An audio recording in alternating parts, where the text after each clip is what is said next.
you today? Hope you're having a wonderful day. I am feeling, how am I feeling? I'm not sure. Oh, I'm feeling a little embarrassed because I did something silly. I was making lunch and I got sour cream on my nose and I didn't even know it until someone said, "Hey, you have sour cream on your nose." Boy, was I embarrassed. Whew. All right, today, our word of the day is embarrassed. How cool is that? We'll talk more about it, but first, let's see what day it is. All right, Sunday, Monday, Tuesday, Wednesday, Thursday, Friday, Saturday. Today is Sunday, Monday. I love Monday. Monday is one of my favorite days. Some people don't like Mondays, but I don't understand it. I'm looking for my little thing. There it is. All right. Today is Monday. Today is Monday, May, that's the month, 11th, 2020. That's the year. All right. And tomorrow will be May 12th. Yesterday was May 10th. I love Mondays. You know why? Because I get to see all my friends. I'm so glad you guys are here, and it's so nice to see you. I hope you had a great weekend. I did. It was kind of boring. I'm noticing more and more that I'm really, really excited for us to go back to normal. I'm tired of all of this staying home all the time. It's very boring. But I don't want to complain, so I try to find good, fun things that I can think about and do, like play with my friends and sing songs, which is what I love to do. My friends, unfortunately, at this moment are all online or over the phone, but that's okay. I still like to talk to them. So we are looking at the numbers. You ready to count with me? Ready? Let's go.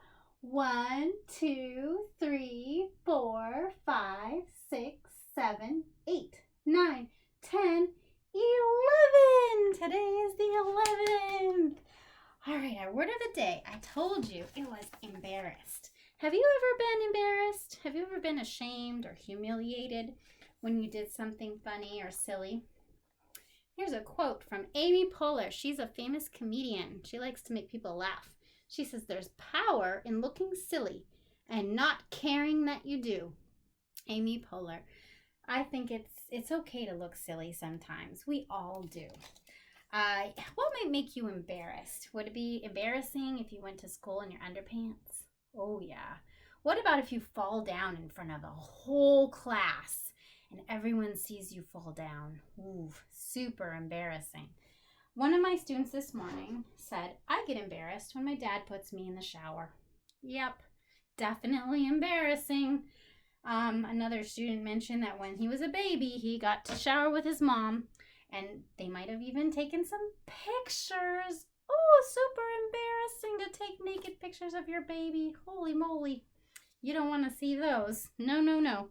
But that's okay. We all moms do that. That's pretty normal. Nothing to be embarrassed about. I understand.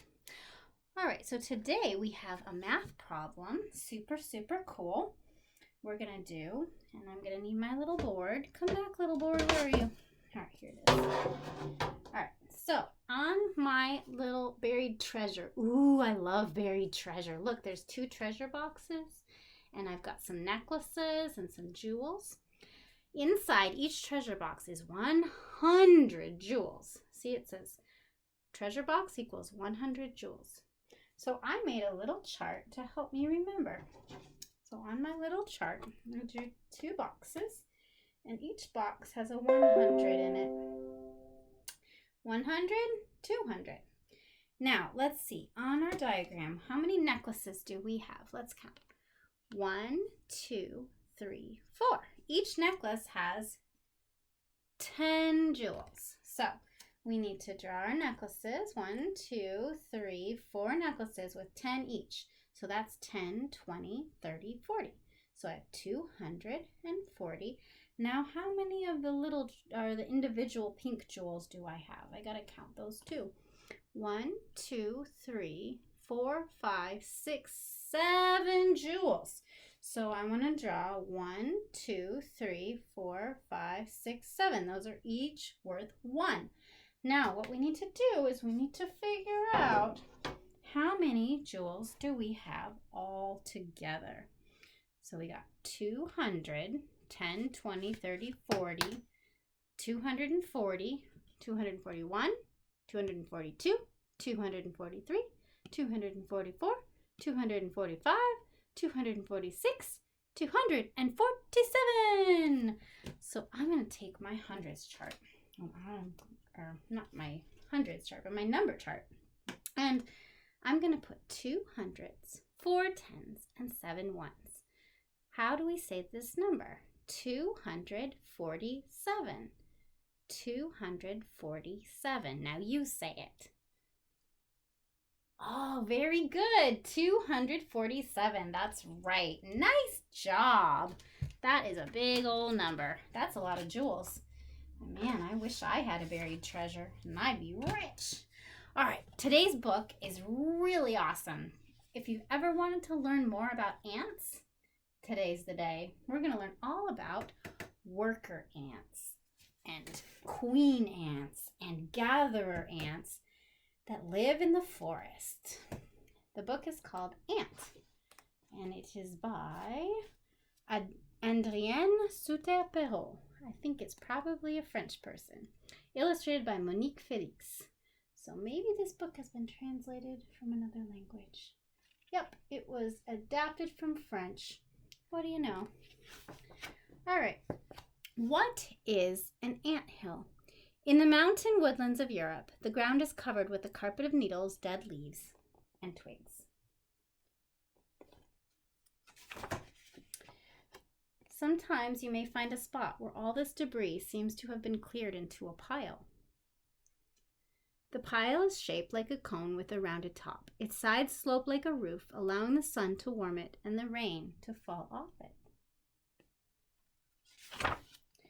Close up, you can see many small holes with little reddish-brown insects scurrying in and out of them.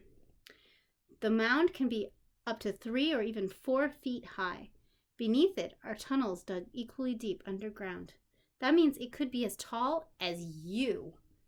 3 or 4 feet, that's about as tall as a 4th or a 5th grader. This is an anthill. It was built by wood ants and serves as their nest. Of course, there are other kinds of ants that build other kinds of anthills. How are anthills built? Wood ants usually build their nests on or around the rotten wood of old tree stumps. Oh, that explains why it's so tall. Old tree stumps. How cool. The ants are clever builders. They use twigs and small branches to hold up the ceilings of the anthill's chambers. The bottom chambers are the coolest. In them, the ants' tiny white eggs are stored. When the eggs hatch into larvae, worker ants carry them to warmer rooms toward the top of the nest. The larvae in the sunnier rooms develop into female ants, while those in the shadier chambers become male ants. If it gets too hot inside the anthill, the ants make extra holes in the walls. They close them up at night or when it rains. Kind of like when we open a window or close it. That's so smart. How do wood ants live? Several thousand ants live in a wood ant colony. Most of them are female worker ants. They are called worker ants because they are very active. Do you know any ants that are very active? Do you see them scurrying around the sidewalk, maybe? The queen ant is the only female who lays eggs. She lays up to 100 eggs a day throughout her entire life. That's a lot. The queen can live up to 20 years. Worker ants live only 4 or 5 years or less. So the queen lives a lot longer. because she's got to lay all those eggs. Out of these eggs, the larvae hatch. After they grow for a time, so there's a larvae, they become a pupae. They get bigger. Then they wear a silken case around themselves, and then inside they change into adult ants. They go through metamorphosis, just like a butterfly, where they get to live in their little silk case, and then they come out as an adult. That is so interesting. The eggs, larvae, and pupae together are called the brood. The youngest worker ants tend the brood in ant nurseries, kind of like a daycare or a human nursery where we take our little babies to be cared for while we go to work. Older workers are in charge of building, cleaning, and repairing the colony. The most mature ants, that means the oldest ones, are gatherers going out into the woods to collect food. The ants use their pincers, their little pinchers, to cut through the hard body parts of other insects. Then they eat the soft liquid insides. Ants also like sweet foods such as ripe fruit. Have you ever gone to a picnic and seen a lot of ants? That's because they love fruit. They like anything sweet. And they love watermelons or fruit that we like to eat at a picnic. Some ants milk aphids, much as we milk cows. Aphids are tiny nectar-sucking bugs. When the ants stroke their backs, the aphids release a sweet honey-like juice that the ants lick up. Interesting. You know, those aphids are troublemakers. We had a bunch on our garden the other day. Had to get rid of them.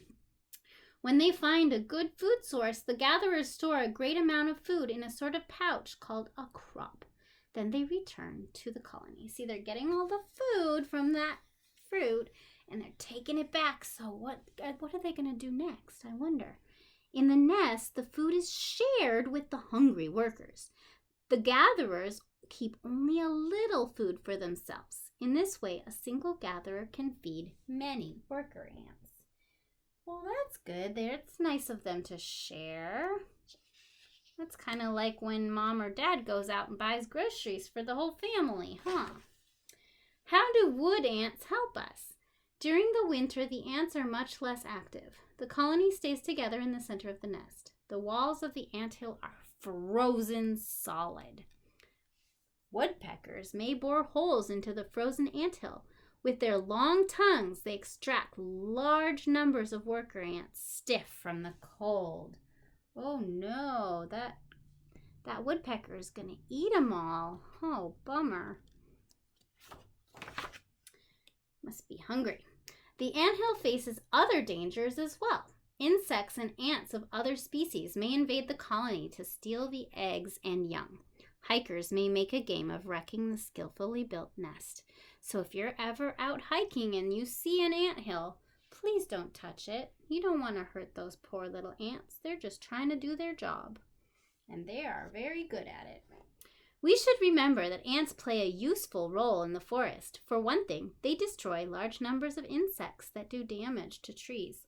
So there's certain kinds of bugs that hurt the trees, and those ants will get them. So we like that because we need trees so that we can breathe. Trees are very important.